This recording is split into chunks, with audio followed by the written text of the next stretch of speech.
What Snots is calling one of the best matches of the week. Well, Snots, how you doing? And yeah, the best match of the week, hands down. There's no...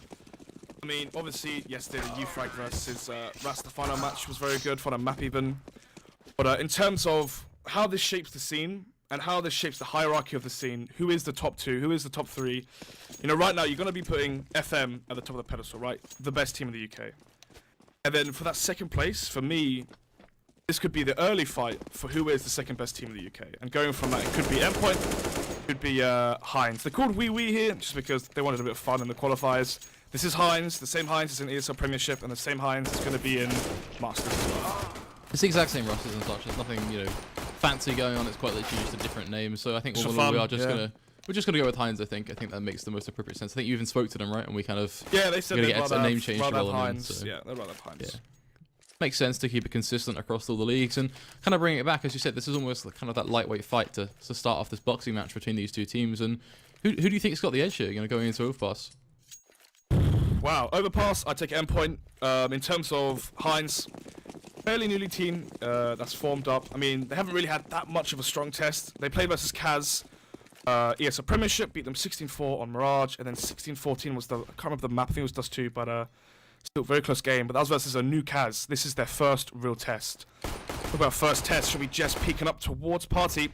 Here comes the pistol. Hudgy going to tap on away on towards Mole, drops the bombs, already an impact to be made there as they try and contest up against Jenko, and this is really looking to be pretty now good for the Heinz side, as they are going to have to try and retake this bomb control, but they do at least have something over towards B to try and toy with as Endpoint. They need to play with their aggression almost, as Jenko tries to get that counter trade, gets himself the shot. Still like trying to get those shots on towards Hudgy though, get that second, which may be a bit of a trading affair, but sort of things get a little bit more to a bit of a downhill marker now as Max just 3 HP towards Heaven. Lazar now down to just 2 as well. This is really shaping up to be quite something for MCK. As Ezio pushes on in from low up, gets himself that return pick, turns around for the 180, and Jess will try and just catch him from behind. What should be a 1v1.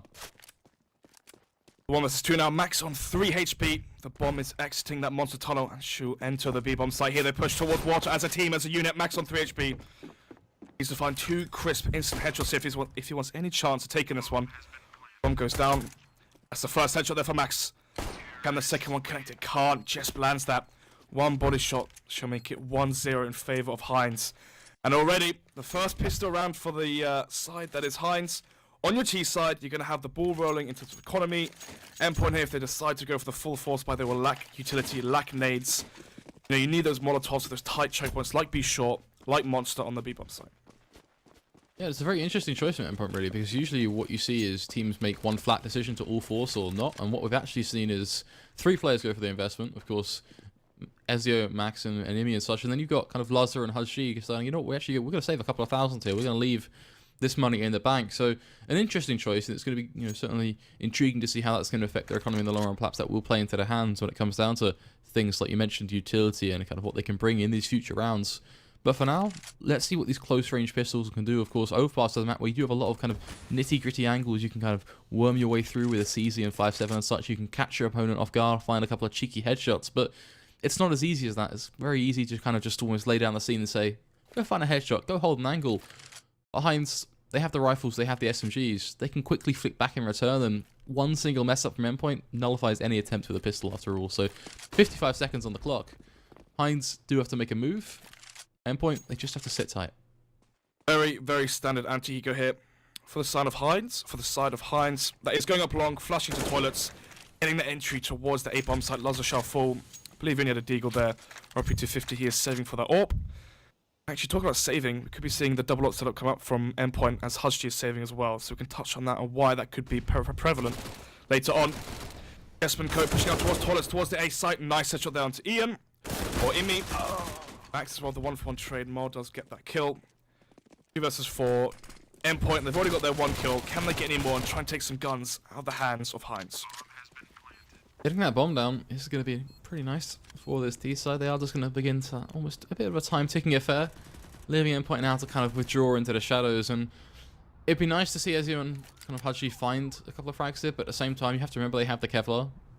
There's actually a lot of value in them saving this at the end of the day. They can always try and go and search for something as well. If they can pick up a rifle or an SMG or something, that's even better. So the big for them for now is just kind of withdrawing into what will be this B site.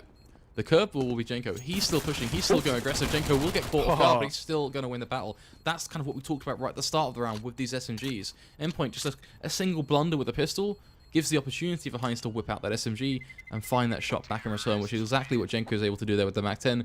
Makes himself a little bit of money, and for the most part, very clean across the board. Everyone bar Cryptics chiming into that round with a frag.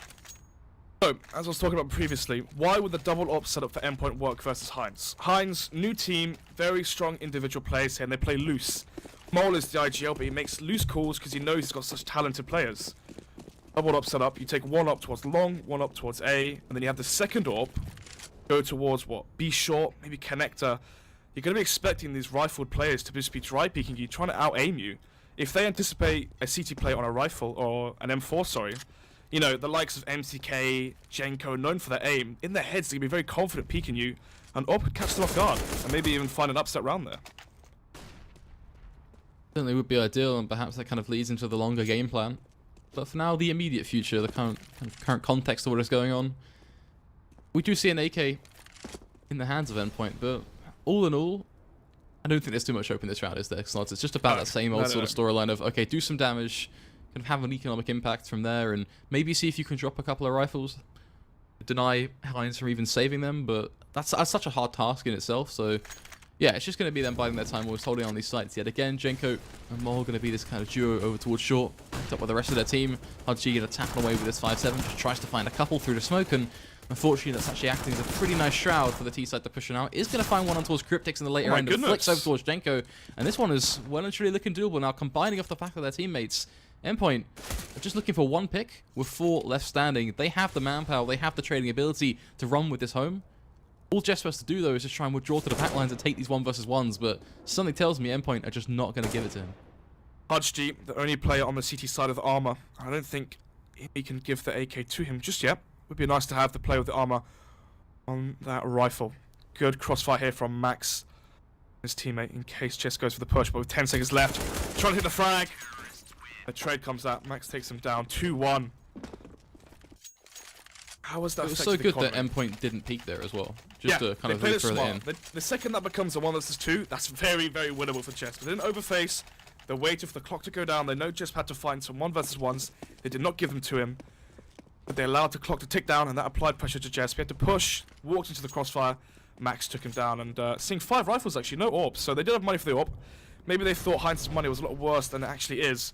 They might not be expecting 4 AKs here. And again, a Deagle on Jess, he's so strong with that weapon. Maybe going for a B contact play with this Deagle, trying to see if he can rip the head off of someone towards barrels. You can see though, Connector is being spotted out by the Endpoint side, so it does mean that we are starting to see some sort of early information war going on between the CTs and Ts on a map like Overpass, which is always going to be prevalent, but I think between these two teams in specific as well, considering just kind of how aggressive they can be, that information is going to be so damn important in the early portion of the rounds to really cut down any sort of quick B-short contact play, because on Overpass you really can get yourself out of short nice and fast on that T side if you use your flashes right, and there's a good chance that you can find those picks, you know, if you go about it in the right appropriate way. Similar sort of storyline for Mole as well, as he's going to try and just creep around through toilets. And one thing that's always been interesting on Overpass as well as the CT side is that when Overpass first came out, the CT side usually just stuck back on the site, but now we're starting to see teams really break into toilets and kind of start to lurch around those shadows, but also give control over to their terrorist counterparts as well. So I think it's going to be, you know, certainly exciting to see how these two teams try and trade that control backwards and forwards, as Jess will lose the battle on short. That is such an important kill to give up there for Jess. He should have found that entry towards B, but they know Ezio's low. Oh, the jumping molly as well catches that player out. Third Molotov towards barrels. Well, thankfully for the T side, there's no one there. Here comes the B push, but it's so easy for Ezio. On 50 HP, finds another one. 1 bullet here on 1 HP. He was shooting his teammate up. Cryptic there finds 1 kill for the T side. Lazar gets the frag onto Marlo with 9 seconds left. Cryptic shall fall 2-2. And touch about, you talk about the meta of Overpass, right? Yeah. Previously, the best team on Overpass, generally speaking, was Na'Vi. If we talk about a year ago during, what, ESWC 2015 Montreal, I remember Na'Vi was like crowned the best Overpass team. The way they played the A-bomb site, they had Guardian, and I can't actually remember the second player, I believe it was Flamey, but they played very heavy towards the A-bomb site. Guardian would play site every round, it would hold toilets, hold up the banana area where we see Max now, and they play very passive because what was typical to happen for the T side was they do smokes A. right? That's what everyone did. Smoke say. And actually, then you saw Astralis play overpass, and they changed the meta. They had Dupree play very aggressive at toilets. You see Forrest do it on Nip now. Not giving away all that map control straight away for the T side has been so prevalent in the current meta of overpass. And just, you know, good to see how the meta changes over time. It certainly is interesting, and it kind of leads back to the point about how for the T side, the world is your oyster almost in certain teams, and kind of is almost for Heinz here because they're giving so much room on kind of toilet and short to really kind of maneuver themselves. But then, as you mentioned, that's that peak right there, and we don't have to jump on it straight away, but it kind of does lead us to that point of AWPs on a CT side. If Endpoint can get that momentum rolling, we almost expected to see AWPs very early on off the back of what was saved. But if Luzza can start to land these shots, start to really kind of lay down the law, then we could be seeing a very comfortable CT side from Endpoint. Yep. Overpass, a very strong AWPing map for multiple reasons. Lots of long angles, like this one here. Easy flick there for Luzza. Max as well helping his teammate. Gisp and Mole in the 2 versus 5. They're trying to take guns out of the hands of Endpoint. But that nade might do some damage in the M4 repeat. They'll eventually find the kill, hopefully, for Imilad. There you go. Luz takes him down. The next round. 4.3k, 4.750 on Jenko. Could buy the AWP and no armor. Like, no, we shall be seeing the rifles come up from the T side. This could be a B contact play. This could even be a B short play. But then again, rifles up long. You smoke the bomb of long. You flash over to the A bomb site. You know Luzza is AWPing A. You can exploit that from a heavy flash execute. In terms of the heavy flash execute, I think that's exactly what I kind of want to stress now, and really what we need to rally behind for the hindsight. They have to use their utility correctly, and that pop flash, the perfect way to go about it. Jenko gets that first pick on towards Luzza, nullifies the AWP for the CT side. Heinz, this is your way marker back into the game. It's 3-2. They want to equalize things to 3-3. And it's going to be a very crucial buy round that plays a part in that. They try and throw that AWP over the wall. Now that's to get it out of the map. Make sure that Endpoint can't just dive along, pick that one up no matter what happens. So smart decision to be made from Jenko. But now he's kind of left going, okay, I've got a Glock in my hand. Boys, I need to get my rifle back. Can you let me slide on in there and grab that? So a bit of an awkward one, but he is going to pick up that AK-47. So happy days for him towards the end. Wasted a little bit of time, but I think the biggest thing is now they do still have a minute on the clock to regroup over towards B, and then it's going to be this execute that takes shape, where we certainly want to be seeing Jenko with his Molotovs and the smokes of Mole and Cryptics start to come into play. Ezio supposed to beat their sprays down, takes down MCK, flash into a monster will slow down the T's. The counter flashes come in, but Cryptics catches Ezio off guard. Jenko and his current teammates pushing through Monster Hunts G with a double kill there. Will be traded out, but a bit too late as he finds 2. And that double kill will equalize the numbers. Equalizes the numbers and also gives a real good opportunity for Endpoint to pretty much assert their dominance now going into this retake, especially off the back of now Ian if he gets the pick off Jenko. Just from what was a fairly easy monster peek for him. There's not really too much complexity in that. There's Mole now a 1 versus 2, an angle that he certainly can hold, which has been able to make these clutches work in the past before, but it's going to be checked. Ian going to drop on down. There it is. Mole can't even find that singular pick. An unfortunate round for him, unfortunate scenes overall. The Hinds aren't going to be getting that equalization they so dearly wanted. Instead, it's going to be Endpoint chanting forward, getting themselves a 4-2. And look at the economy of that CT side now. It's starting to build up now, isn't it? It really is starting for them to kind of leapfrog their way into this. And if they can keep this going, it comes down to kind of a lot of consistency for Hinds now in terms of what they can do with 5 rifles, because they're going to struggle to get AWPs into play. Mention that about the 5 rifles for Hinds. What's very interesting for me is the fact that Jenko threw away the AWP instead of using it. Why is Jenko deciding to play the 5 rifles instead of going for the AWP? Is he scared of Luzza's passive AWP? Does he think, what's the point in constantly peeking out into an AWP, but peeking out into a rifle's one thing? Luzza there, man of the hour, gets 2 frags there for his team. 4 versus 3, 1 minute 25 on the clock already. For me, Yes, going to try and gain some control over towards short, and I think kind of reaching onto your AWP comment, Heinz, looking at the way they've been playing recently, they have been doing a whole lot of work with 5 rifles, so I wouldn't necessarily knock them for not having AWP, but it's, I think, Luzza that kind of makes them almost, have to get one at some point, surely, just to take him down. It's his style, because he's not always right? going to be playing close angles. But it's a style. Luzza's style is very passive. You walk into my scope, I killed you, right? He's not like a Kenny S or a Guardian where he pushes for those picks, and that's what you want on Endpoint. That's what's working for them. Maybe Jenko realizes, what's the point in just peeking into Luzza's AWP and dying when I could just have a rifle, we could flash the angle and kill him that way. Or maybe he's just not hitting shots and doesn't feel confident, that's another thing. So much emotion And confidence goes into that gun. But confidence, here comes the 3 push from B short.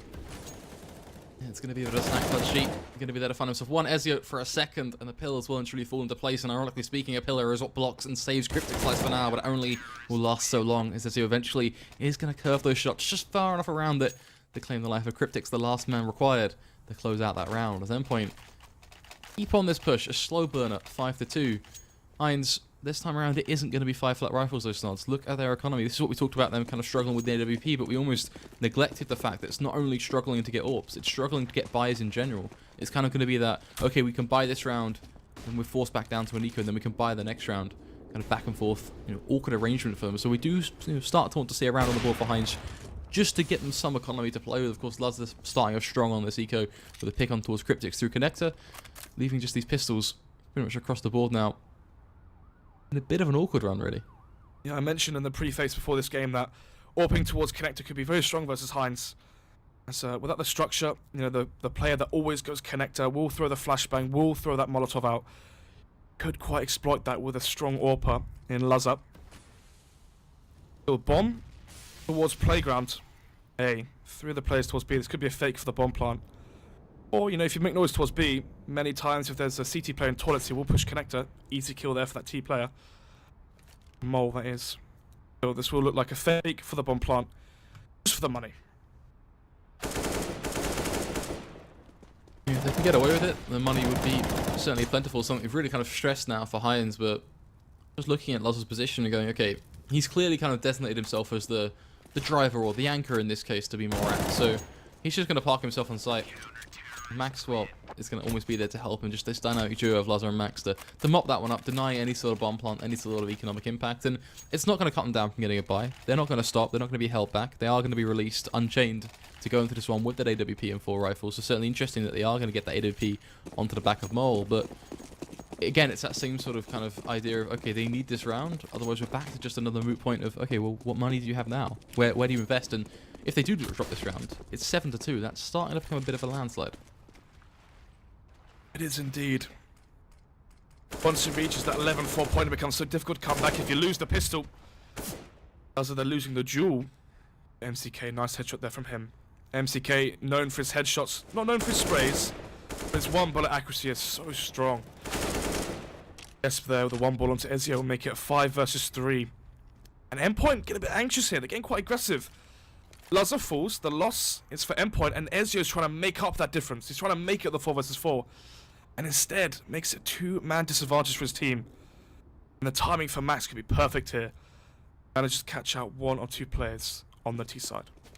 I think that's the disheartening thing for me for Max. Almost, if he was just a little bit quicker, he was almost certainly shaping up to be a double kill. But now he's more than likely going to get the pick on towards Mole. But then after that, he's going to be put in a box by the Heinz side. And there's nothing he can do there. He either has to look behind him towards toilets or cover off long. So very unfortunate timing, I think, in that regard. Just a couple of seconds quicker on that one. Just put on his running shoes and maybe would have seen something just that little bit extra. But now what we've seen is a trading affair that only favors one direction, and that is going to be the team of Heinz. They're on a 4v2. They're flashing themselves onto the site. Those flashes are so strong because it leaves Hudshi just blind in the distance going, I can't see anything. I don't know what's going on. As his left end just walked to his own grave as Ian, now the last man remaining, AWP in his back pocket. And rightly so, because at this point, he might as well just whip out his pistol, hold off an angle. There's all but nothing he can do. Well, I'd say use the AWP to hold the angle. Try and save it. You know the money's going to be low for Heinz. I mean, I might have liked him to try and play a bit more aggressive with the AWP. Just because this is the first round, Heinz have won in 6. So any guns you take out right here is going to make a massive difference going into the next one. You take a gun off Jesp, that could be a Tech 9 for him into the next round. But Imi playing it nice and safe. The money as well, 7,000, 10,000. But once the rebuys come in, that money will dwindle. That could be the reason he's so safe. The AWP makes a massive difference to your economy. You need to keep it afloat. Now once the buys come in, we'll see the money afterwards, and that will paint a story for the rest of the half. Endpoint losing 1, and already 1.4k, 2.4k. 8,000 Imi though. That's why the AWP was safe. If they lose this, they can still buy to the next one. So Heinz, they get to win a couple in a row, chain them together if they want to break the economy of Endpoint and try and get in the lead of the first half. Comes back to that same old, very conspicuous word of consistency, right, Snods? You talk about straight chaining them together.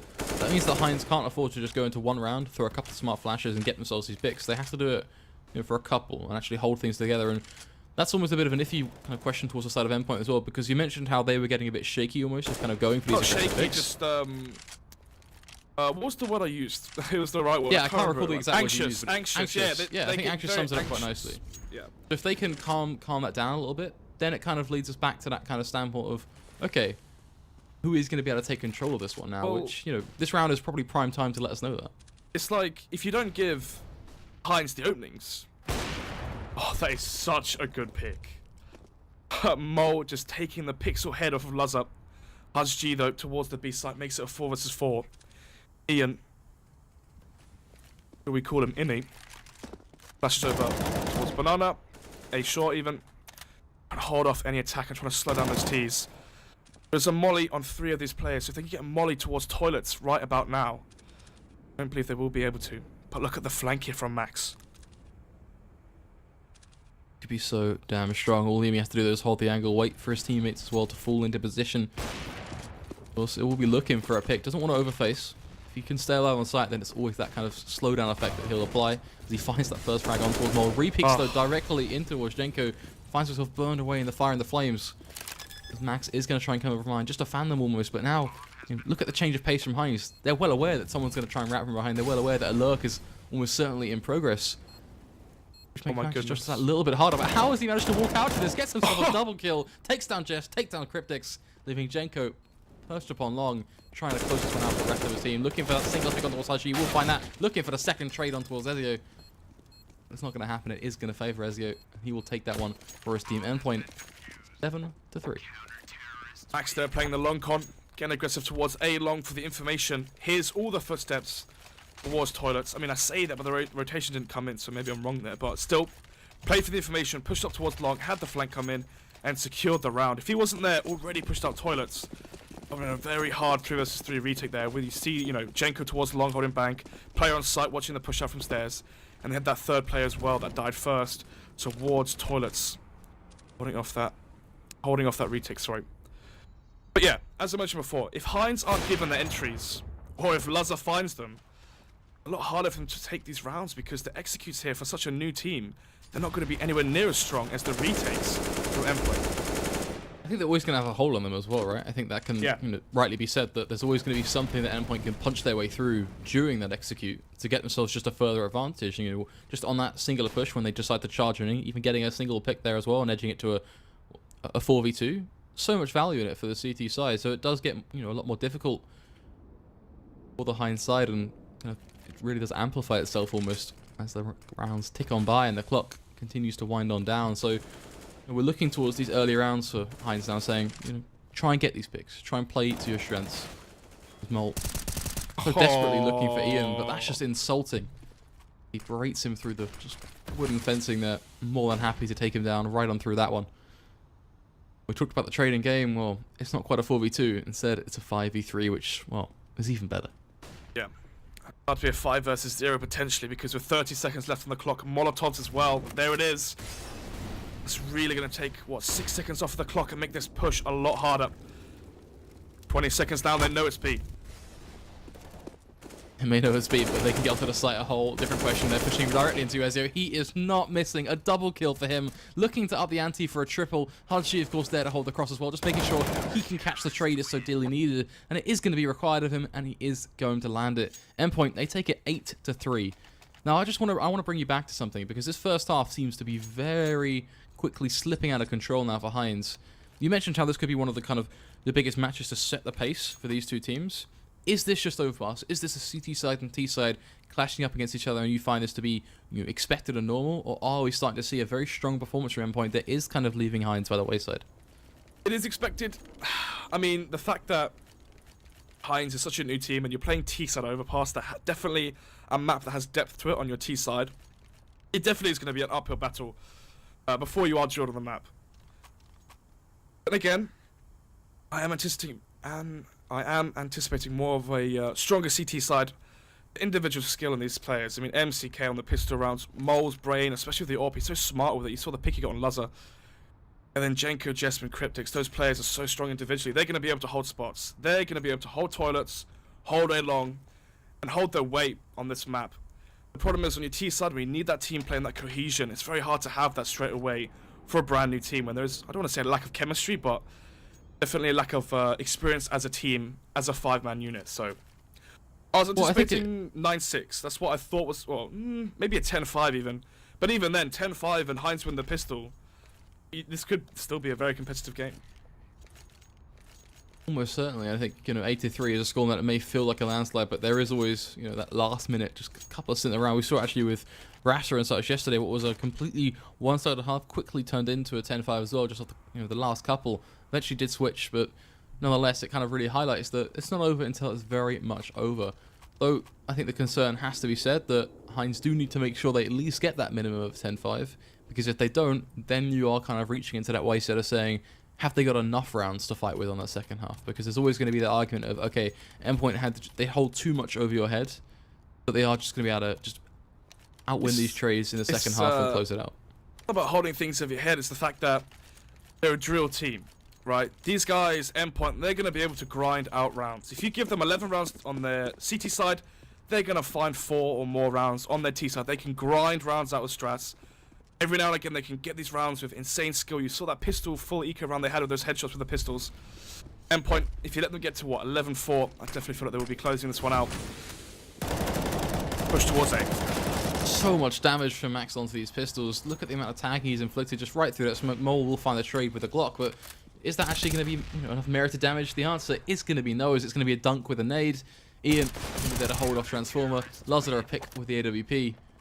And it's going to be nice and easy for these pistols to be brushed on aside. Now, Endpoint on 9. Another crucial round, though, as we roll into our 13th. 5 rifles for Heinz. I'm going to go far to say it. They need this. I'm going to think about what's up for grabs, right? In my opinion, Heinz or Endpoint, top 3, obviously. This is the fight for second. Well, not just that. Jesp, this is his former team. He left Endpoint to join Heinz.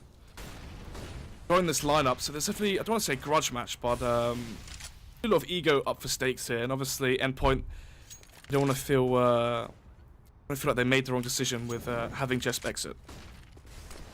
For sure, it's going to be a quick push right through the smoke, and a quick push quickly dismantled.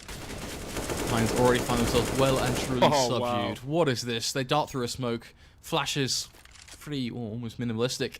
Zhenko is the last man remaining in a 1 versus 3 now. He's actually got control of the site in a bit of a weird manner because of the fact that the CT side have pushed on through. But look at the location of their bomb. Ezio really going to try and kind of play that into his own hands now. Zhenko has to go in towards Monster. Is going to be able to pick that one up. But information potentially going to be garnered now as the smoke going to go down. Zhenko's still peeking. And look at Max. If they peek together here, I think where are we seeing that pick? I think he should have smoked off the bomb site and then mollied short because Lazar's going to be... Where is Lazar?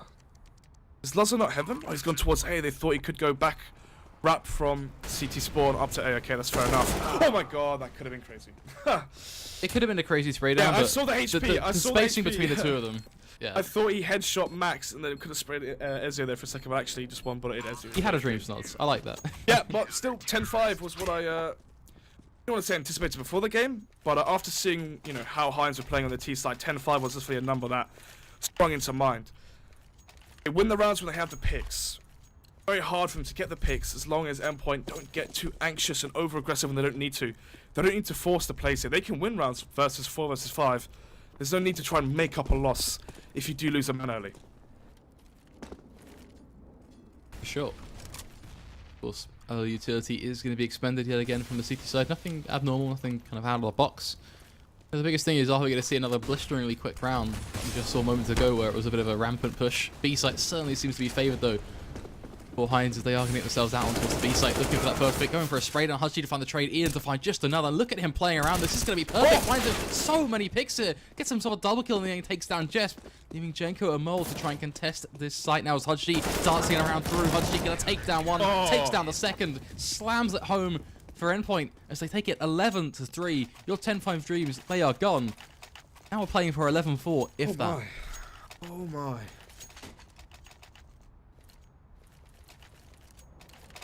11-3 is the score.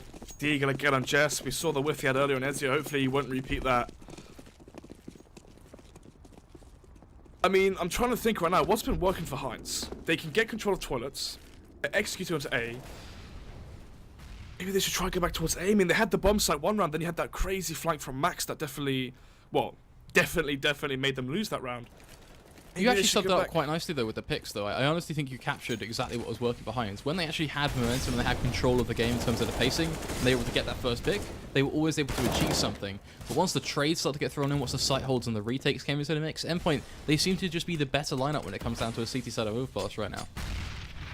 Yeah, it's interesting you say right now as well. You mentioned how long these teams have been together. Give me that. Being traded out by Mole. 3 versus 3, the bomb's not down yet. And that molly, does it connect? No, I missed the molly there onto the site. Means that the bomb shall go down, but still low HP for Jenko.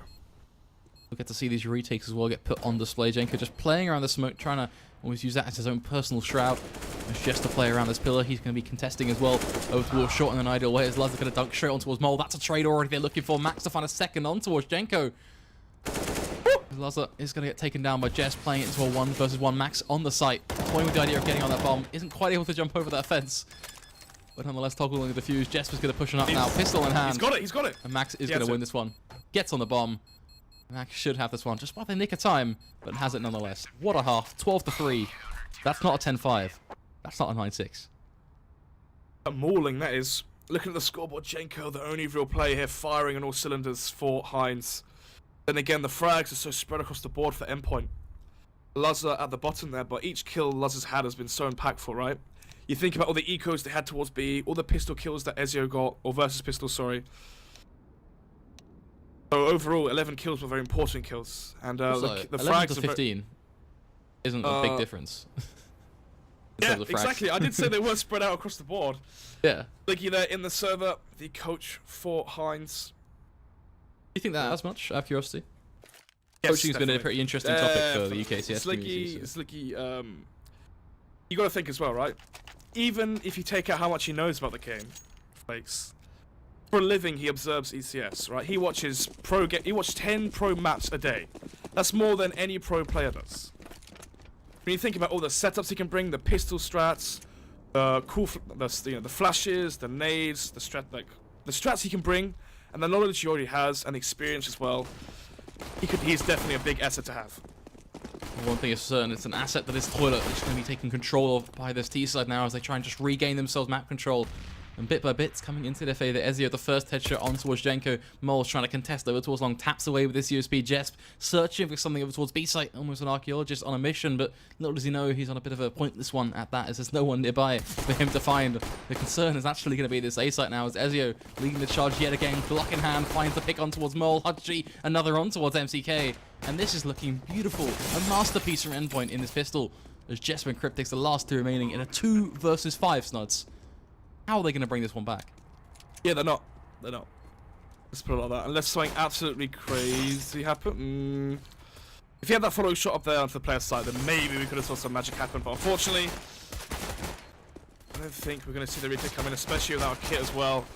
The fact that Cryptix is with there, and Jesp as well. Lazar there, one headshot. Lazar there, the second. Pistols go 1-1, but the scoreline is very different. 13-3. And two of those first pistol round, they won. That's their first round. Second round, they won was versus the Eco. Sorry, versus the Force Buy. And they lost that third round, the full Eco. Ever since then, Heinz, they haven't looked the same. Pretty much, ever since they kind of, I think, yeah, I'm going to go back to that comment of lost control of the pace of the game. I'm not sure if you'd agree, but the minute they were unable to dictate what picks they were taking and what battles they got forced into, well and truly fallen by the wayside. Yeah, for sure. Forcebuy comes in, I believe they're going to force every round here. They need to get rounds on the board ASAP. Oh, with the 5-7 towards Toilet. That's a nice dink. Has the HE, but unfortunately whiffs it. That will mean no extra damage there. Push towards from Imi, resulting in him dying. Hudgy on 3 HP as well. This could be, you know, that Eco or the Forcebuy bounce back again that Endpoint had on their CT side. Certainly could be interesting. I think Jenko is the man that will either make this happen or completely break it, because if he can find himself a pick, that's great.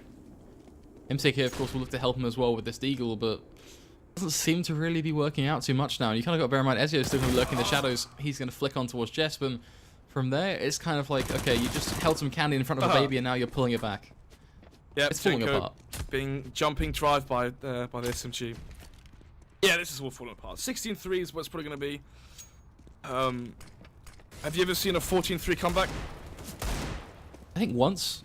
I saw it once. I was watching an old Guardian demo on Mirage, and they were 13-3 up, and they lost it.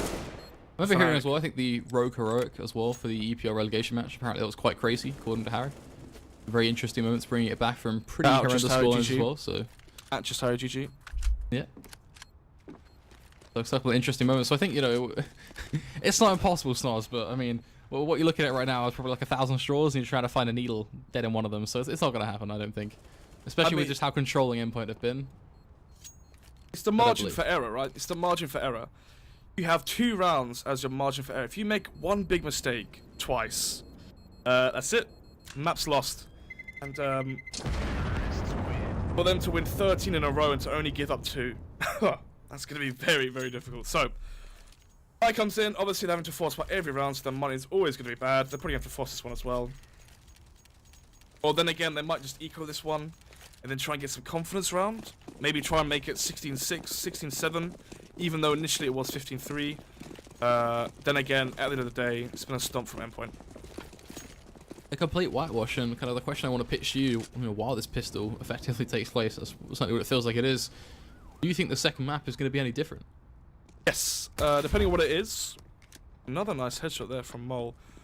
Depending on what it is, we saw Heinz completely whitewash Kaz, the new Kaz, on Mirage 16-4. Then again, that was a new team versus another new team.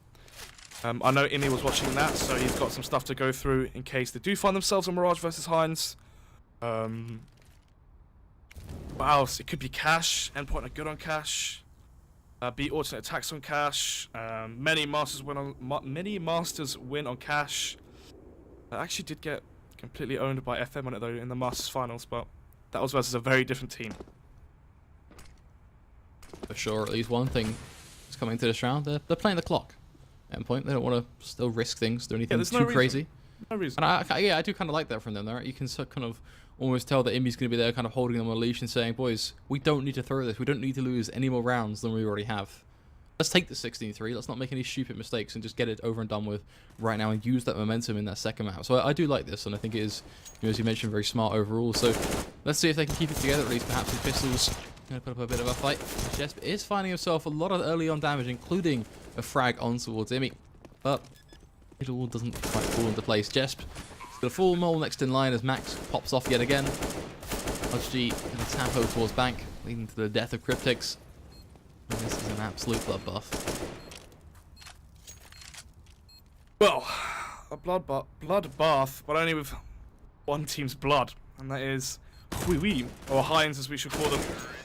Just for consistency's sake, 15-3, the EQ comes out. Money to buy here, no AWP. I mean, you could buy an AWP on MCK, but I'll go for that rifle. 5 rifles versus 4 AKs and an SMG at 15-3. Endpoint, very commanding victory here. Definitely something to show after the relegation that happened. All that bullshit. Apologies. All that rubbish that happened. Family shows, Lance. Yeah, with them dropping out of Premier. I mean, that was a very good word to describe it, to be honest. But yeah, I do think it was. Yeah, but this is definitely a point to prove. A point to prove. You know. Yeah.